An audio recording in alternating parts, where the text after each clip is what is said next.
The meeting of souls.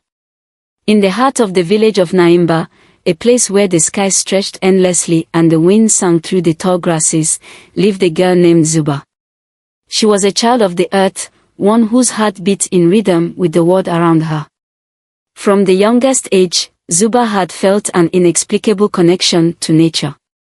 While other children were playing games or helping with chores, she often found herself wandering the edges of the village, lost in the whispers of the wind or the rustling of leaves.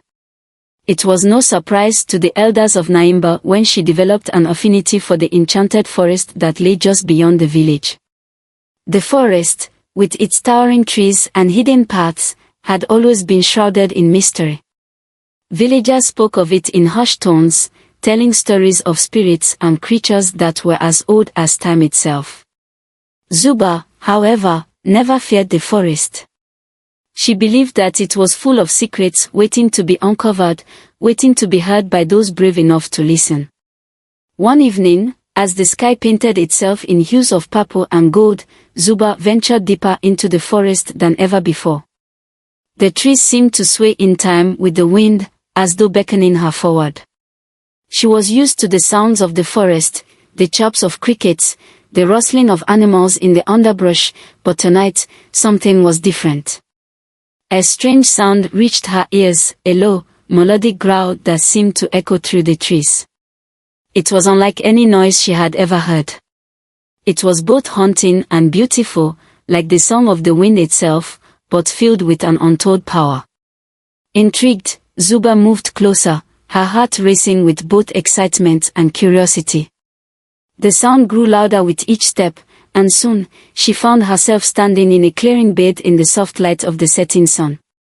And there, in the center of the clearing, stood a creature that no one could have imagined. A massive dragon, its scales a stunning blend of blue and green, shimmered like the surface of a calm sea. Its golden eyes glowed with an ancient wisdom that sent a shiver through Zuba's spine. At first, fear gripped her heart. She had heard the stories. Dragons were powerful, fierce, and dangerous. But this dragon did not look at her with hunger or malice. Instead, it tilted its head slightly, its eyes meeting hers with a calm, knowing gaze. It let out a soft rumble, not of aggression, but as if to reassure her. "I am Voroni." The dragon's voice resonated deep within her mind, like a whisper in the wind. "I am the last of my kind." Zuba stood frozen, trying to comprehend what was happening. The creature before her was real, and it spoke to her as though it had known her for a lifetime. Slowly, the fear began to fade, replaced by wonder. "Are you a dragon?" she asked, her voice barely above a whisper. "Yes," Voroni replied, the word carrying an ancient weight. "But I am no ordinary dragon. I have lived through centuries, seen the rise and fall of kingdoms, and witnessed the passage of time. I have seen the world change, and now I am the last. I have waited for someone who could hear the wind speak as I do." Zuba's heart swelled with a mixture of awe and confusion. The wind. What did the dragon mean by that? But before she could ask, Voroni continued. "You are different from the others, Zuba. You listen. You understand the language of the earth, the trees, and the wind. That is why I have chosen you." The words filled her with a sense of purpose she had never known. In that moment, Zuba knew that her life was about to change forever. She was no longer just a girl from the village of Naimba. She had been called by the forest, by the dragon, and by the winds themselves. From that day on, Zuba and Voroni formed an unbreakable bond.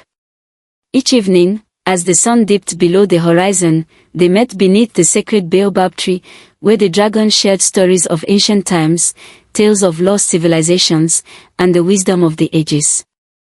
With every story, Zuba grew wiser, and her connection to the natural world deepened. But even as she learned, she knew that the journey ahead would be filled with challenges, mysteries, and decisions that would shape the future of the world itself, dark desires and dangerous alliances. In the village of Naimba, there was a young warrior named Jobori. Strong, capable, and respected, he had earned his place as one of the village's finest protectors. Yet, despite his many accomplishments, Jabari's heart was not content. For as long as he could remember, he had admired Zuba from afar.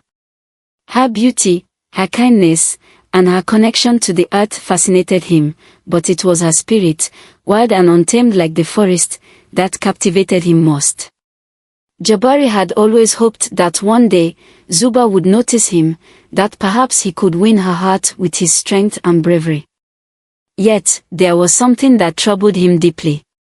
Zuba had begun to spend more and more time in the forest, and Jabari couldn't help but feel a pang of jealousy every time he saw her disappear into the trees. He had heard the whispers of the villagers, how she spoke to the wind, how she was drawn to the enchanted forest as if it were her true home. But it was more than just curiosity.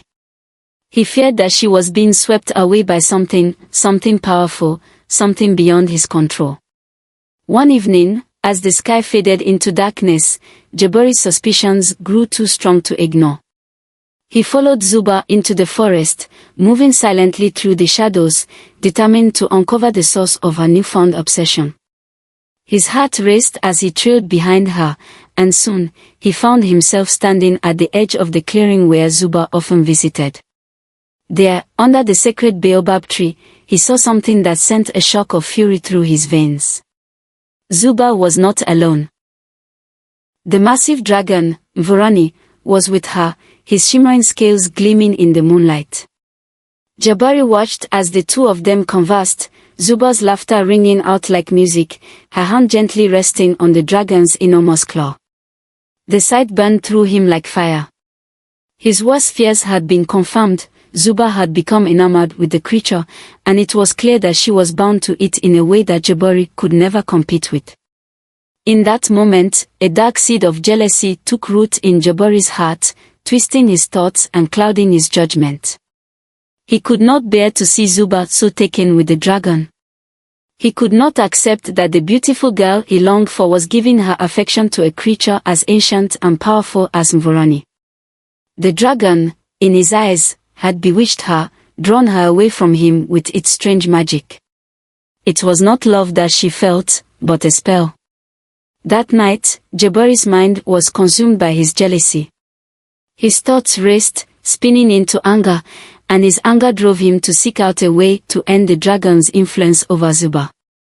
He knew of Elder Mythical, the village's feared shaman, a man whispered about in fearful tones by the villagers.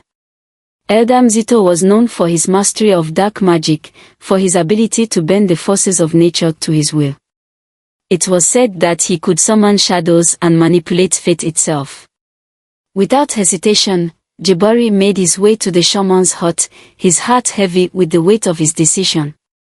When he arrived, Elder Mythical was sitting in the flickering light of his fire, his ancient eyes gleaming with an unsettling knowledge. "Why do you seek me, warrior?" Mythical's voice was a rasp, like the sound of wind through dry leaves. "I need your help," Jabari said, his voice tinged with desperation. "There is a dragon in the forest, a beast who has taken the heart of the woman I love. I need to make him weak, to break the bond between them." Elder Mythical regarded him silently for a moment, his gaze sharp as though he could see into the very depths of Jabari's soul. Finally, he spoke. "Jealousy clouds your heart, young one. But I can help you, if you truly desire it." The shaman rose slowly, his long robe sweeping the floor as he moved toward a wooden chest. With careful hands, he retrieved a dark stone, a jagged piece of obsidian, its surface gleaming like liquid shadow. "This," Mythical said, handing it to Jabari, "is a cursed obsidian stone. If you strike the dragon with it, it will drain his strength, making him vulnerable. He will be weakened, and his power will wane." Jabari held the stone in his hand, its cold surface sending a shiver down his spine.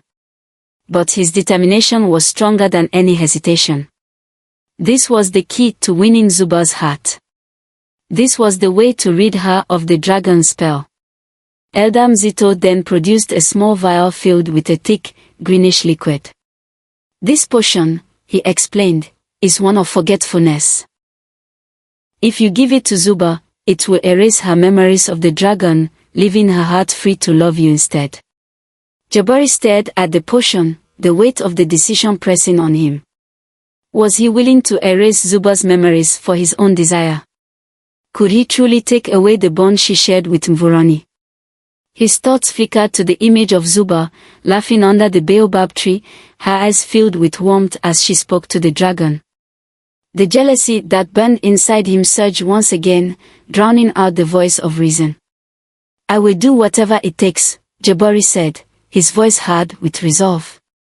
Elder Mzito nodded, a sinister smile curling at the edges of his lips. Then go, warrior. Take what you need. But remember this, magic always has a cost. With that, Jabari left the shaman's hut, the obsidian stone and the potion of forgetfulness in his possession. His heart was set, and there was no turning back. The path to winning Zuba's love had been laid before him, and he would stop at nothing to claim it, the edge of betrayal. Jabari returned to the village that evening, his mind a whirlwind of conflicting emotions. The cursed obsidian stone felt heavy in his pocket, the potion of forgetfulness tucked away in his belt. He had gone to Elder Mzito seeking a way to win Zuba's heart, but now that he had what he needed, doubt gnawed at him. The potion was a cruel tool, one that would erase Zuba's memories, stealing the bond she shared with Mvurani, and in doing so, stealing a part of who she was. Was he willing to take that from her? Could he bear to see her heart empty of the dragon's love, knowing that it would never truly be hers again? Yet, despite the doubt, Jabari's desire to have Zuba's love burned brighter than any uncertainty. He had made up his mind. He would not let a dragon stand between him and the woman he loved. Not Mvurani. Not anyone. The village, though peaceful by day, had begun to feel tense. The air seemed to thrum with an unspoken worry, and even the animals moved with caution, sensing the growing unease. Zuba, as always, felt it most acutely. There was something wrong. Something in the wind, something in the very pulse of the earth beneath her feet that told her danger was near. That night, as she sat with Mvurani under the baobab tree, the dragon's voice rumbled low, filled with an ancient warning. I feel it too, Zuba, Mvurani said, his golden eyes narrowing as if peering into the distance. There is a darkness rising in the village. A threat approaches, one that I cannot yet fully see, but I know it is near. Zuba's heart tightened at his words, but she trusted Mvurani. He had always been a voice of wisdom, and she knew that the dragon could sense things that others could not. She sat quietly for a long moment, listening to the wind, her thoughts turning back to Jabari. She had noticed his growing restlessness, his intense focus on her every time they spoke. But why now? Why had his attention changed so suddenly? She couldn't shake the feeling that there was more to Jabari's actions than met the eye. That evening, Jabari found her by the river. He had been watching her from the shadows, waiting for the perfect moment to carry out his plan. When he saw her sitting alone, he stepped forward, pretending to be casual. His smile was warm, but his eyes betrayed a flicker of uncertainty. Zuba, he said, his voice soft, almost coaxing. I thought you might be thirsty after your long day in the forest. I've brought you some water. Zuba glanced up, a sense of unease creeping up her spine as she saw the water in his hands. There was something about the way Jabari was acting that didn't sit right with her. She noticed the way his eyes lingered on her, almost pleading, as if silently begging her to drink. She hesitated for a moment, the wind tugging at her hair and whispering warnings in her ear. Mvurani's voice echoed in her mind, though she wasn't sure if it was the dragon speaking directly or if it was simply the wind carrying his warning. The words were faint, but clear, beware, Zuba. Something is wrong. The water is not what it seems. Zuba's heart skipped a beat. She could feel the truth in the wind, the deep sense of betrayal that flooded her. Her eyes snapped to the water in Jabari's hand, and she realized, with horror, that it wasn't simply a kind offering, it was part of a plan. A plan she had not been privy to. Slowly, she stood up, stepping back from Jabari with a sudden, piercing clarity. "What is this, Jabari?" Zuba's voice was sharp, filled with the edge of a growing suspicion. "Why are you offering me water at this hour? What have you done to it?" Jabari's expression faltered, his face twisting into something between frustration and desperation. He stepped forward, but Zuba quickly moved away, her eyes locking with his in a mixture of confusion and betrayal. I thought you would be thirsty," Jabari stammered, but the words felt hollow, as if he was trying to convince himself more than her. "Drink, Zuba. You'll feel better." Zuba shook her head, her breath quickening with realization. The potion of forgetfulness, the one that would make her forget Voroni, the one that would turn her heart toward him, was in that water. Her heart pounded in her chest as she backed away, the pieces of the puzzle falling into place. Jabari had been planning this all along. The warrior who had once been her friend, who had admired her from afar, had betrayed her in the most intimate way possible. "No," she whispered, shaking her head. "I won't drink it." Turning on her heel, Zuba ran, the wind picking up speed as if it, too, was urging her to flee. Her heart was heavy with sorrow, but there was no time to waste. She needed to warn Voroni before Jabari could carry out his plan. Behind her, Jabari stood frozen, the weight of her rejection sinking in. His hands clenched into fists, his chest rising and falling with frustration. How could she refuse him? How could she run from him, from his love, from the life he wanted them to share? In that moment, his anger flared, and the remnants of doubt vanished. His mind was clear. He had one option left, one final move. With a heavy heart and a darkened soul, Jabari made his way to the forest, determined to carry out the last part of his plan. The obsidian stone was the only way to bring Voroni down. And he would not fail. But as he moved through the shadows, Elder Mzito's warning echoed in his ears. The stone must be used when the dragon least expects it. If you strike him too early, the magic will be lost. Jabari's grip tightened around the stone as he approached the clearing where Voroni waited. He was running out of time. But he would not back down. The dragon's reign of influence over Zuba would end tonight. The moment of darkness.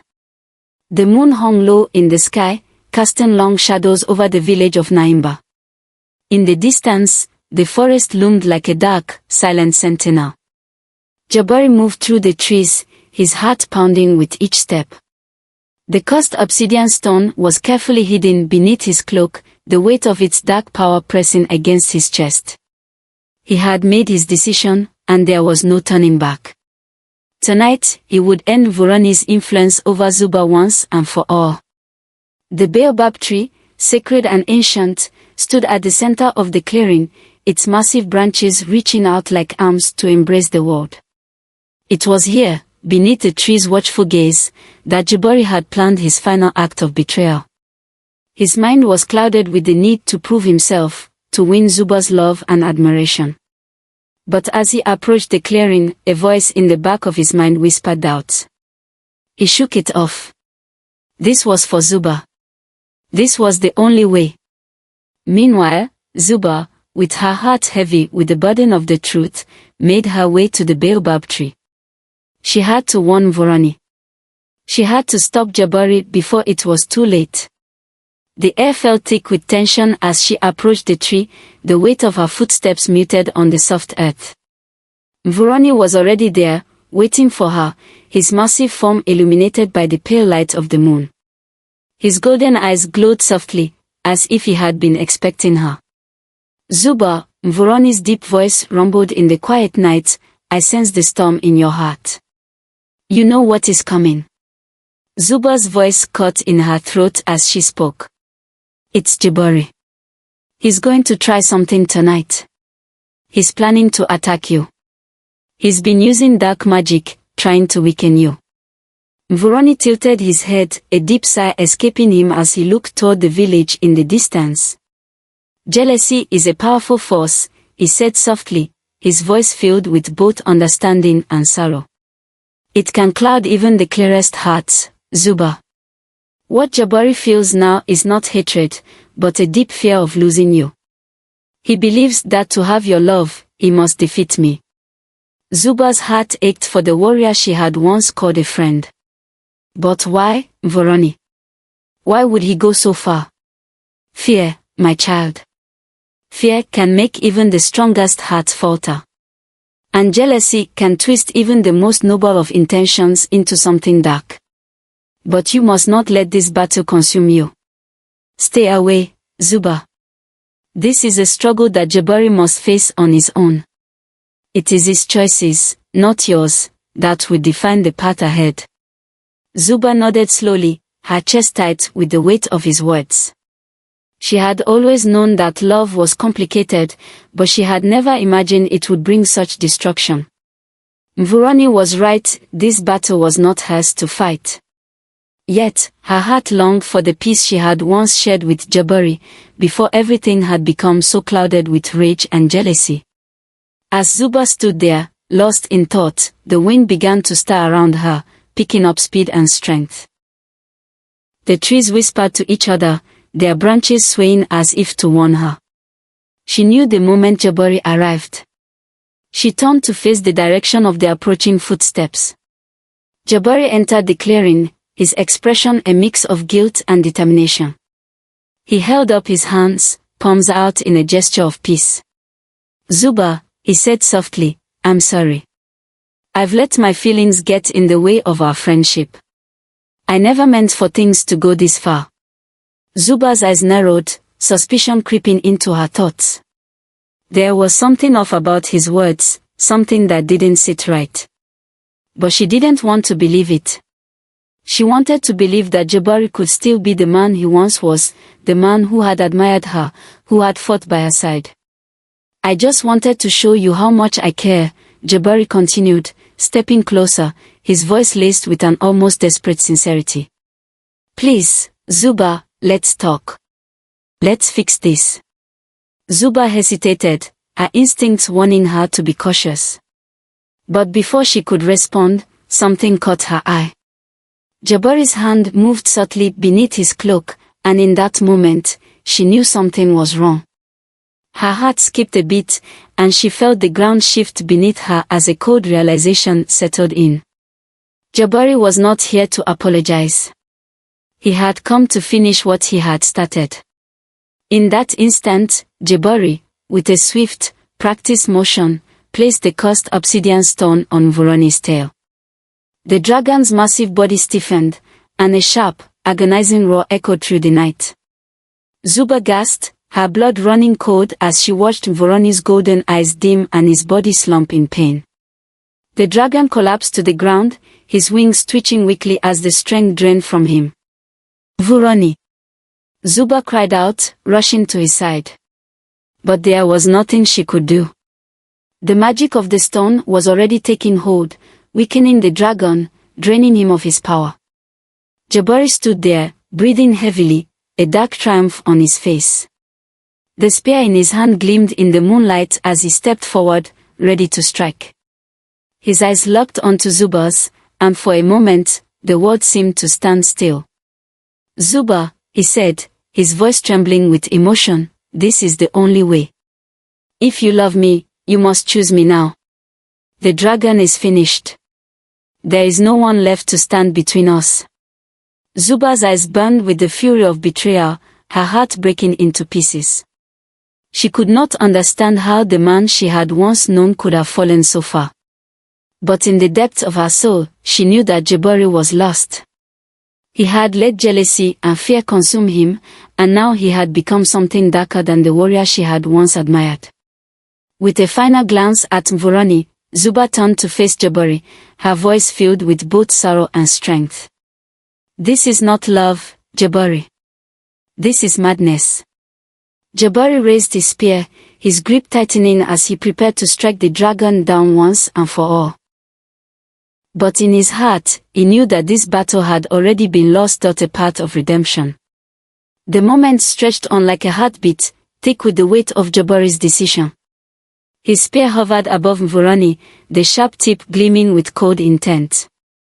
Zuba, her heart shattering as she watched the dragon she had come to love so dearly lie helpless before her, felt the tears welling up in her eyes.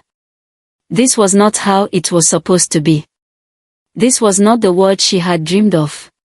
Without thinking, Zuba threw herself in front of Mvoroni, her body trembling as she faced Jabari.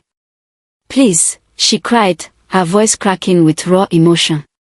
"Stop, Jabari. This is not you. You're being controlled by your own jealousy. The spell, there is no spell. The only thing that has power over you is your fear of losing me." Jabari's eyes flickered with uncertainty, his grip on the spear faltering as he looked at the tear-streaked face of the woman he had once hoped to win. His breath quickened as the realization slowly dawned on him he had been blind, deceived by his own emotions and the whispers of the shaman.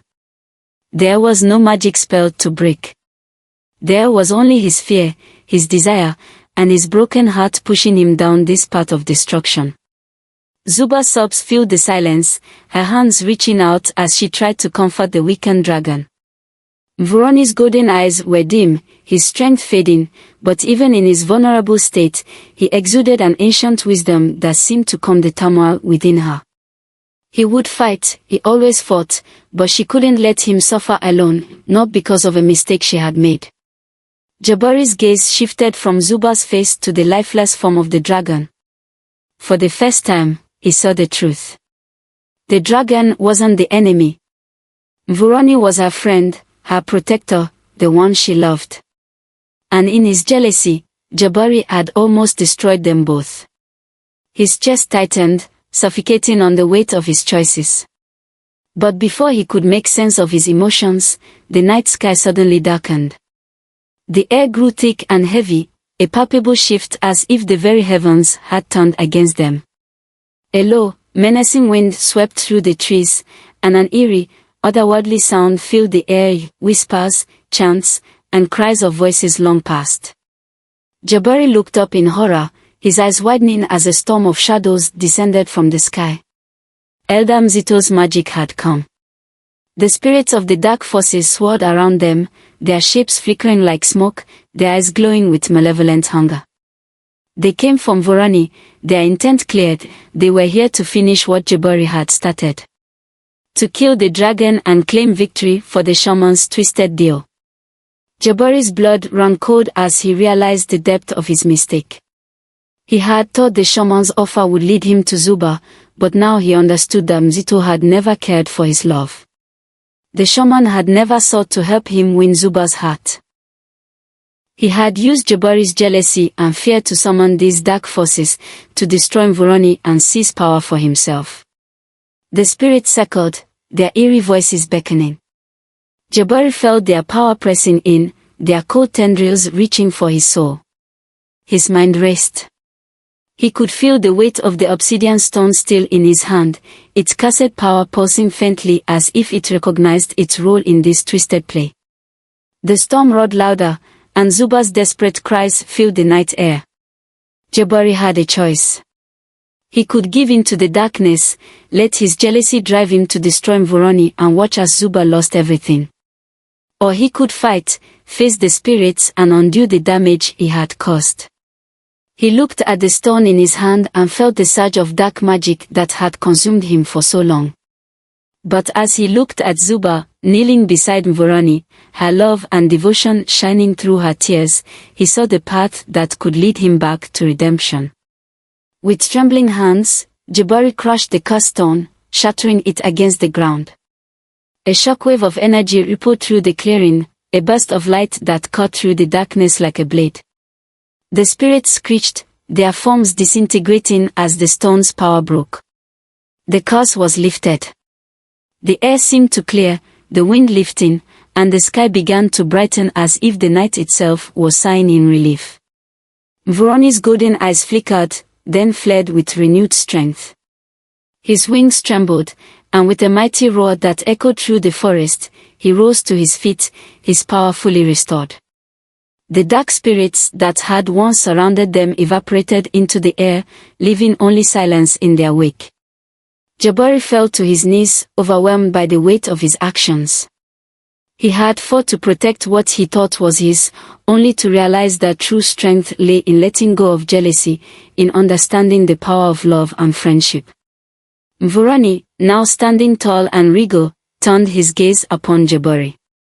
The dragon's golden eyes were filled with wisdom and forgiveness. There was no anger in his gaze, only understanding. Zuba, still kneeling beside the dragon, reached out to Jabari, her hand extended in forgiveness, her voice soft but firm. "You have a chance, Jabari," she said, her eyes filled with compassion. "You can choose to let go of this darkness. You can choose to be better. And I will help you." Jabari looked up at her, his heart breaking at the thought of all he had done. He had caused so much pain, so much destruction, and yet, in her eyes, there was still a flicker of hope. He realized, in that moment, that he had a long road ahead of him, a road toward redemption, toward healing. But it was a road he was willing to walk. As the storm passed and the night grew calm, the village of Naimba was left in peace. Mvurani and Zuba, bound by their love and their friendship, stood strong once again. And Jabari, forever changed by the choices he had made, knew that true strength would come not from defeating others, but from overcoming his own darkness and embracing the power of love, forgiveness, and second chances. A new dawn. As the storm of dark spirits faded into nothingness, a deep silence settled over the land. The once chaotic skies cleared, revealing a peaceful, moonlit night. The stars glimmered brightly above the sacred baobab tree, as if they, too, were relieved by the return of peace. The wind no longer carried whispers of rage or bitterness, but instead, it seemed to hum with the promise of renewal.